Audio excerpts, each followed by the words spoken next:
Today's pronunciation lesson is contrasting the sounds ow and oi.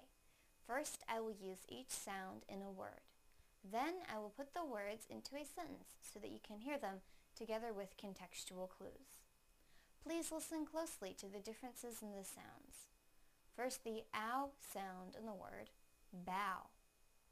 Bow, bow. Now the oi sound in the word boy. Boy, boy.